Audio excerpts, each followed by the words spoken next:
Ce bouquin, il a peu de chances d'être vendu, alors que j'ai adoré ce bouquin. Ça s'appelle Le dernier jour de Jean-Michel Basquiat. Alors Jean-Michel Basquiat, on le découvre beaucoup maintenant, hein, mais il est très mode. Il a été très mode dans les années 80. C'est un peintre américain. Il est mort à 27 ans.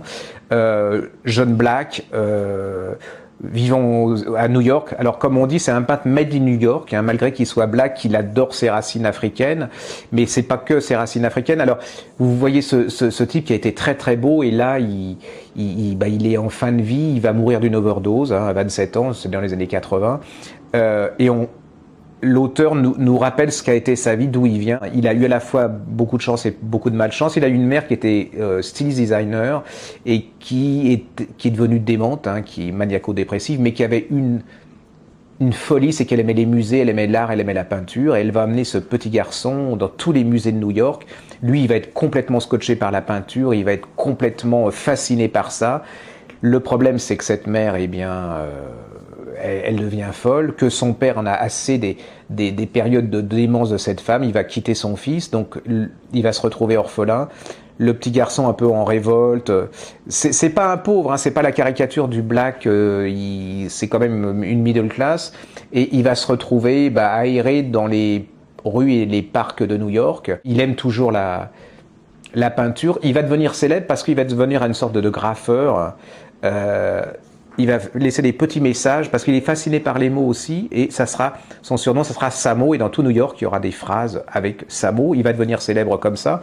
Il va découvrir Andy Warhol. Il va devenir un des grands peintres. Alors, ce qui est fascinant, c'est que ce type est fasciné par la musique.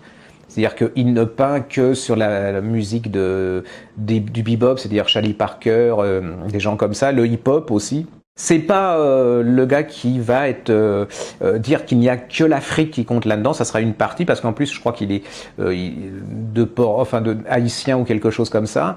C'est un mixte de plein de choses.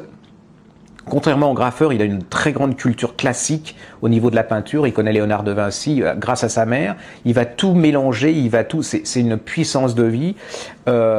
C'est un créateur extraordinaire. C'est aussi, on peut le voir, ce bouquin, si vous ne connaissez pas la peinture, comme l'histoire d'un petit garçon qui est un peu dépassé, pas complètement, hein, par son génie, qui va le dominer, ce génie qui va être bouffé, où est-ce qu'il bouffe le génie, où est-ce qu'il va être bouffé par le génie. Il y a plein de choses là-dedans. C'est toute une histoire de New York des années 80 et de la peinture. C'est l'histoire d'un petit garçon black.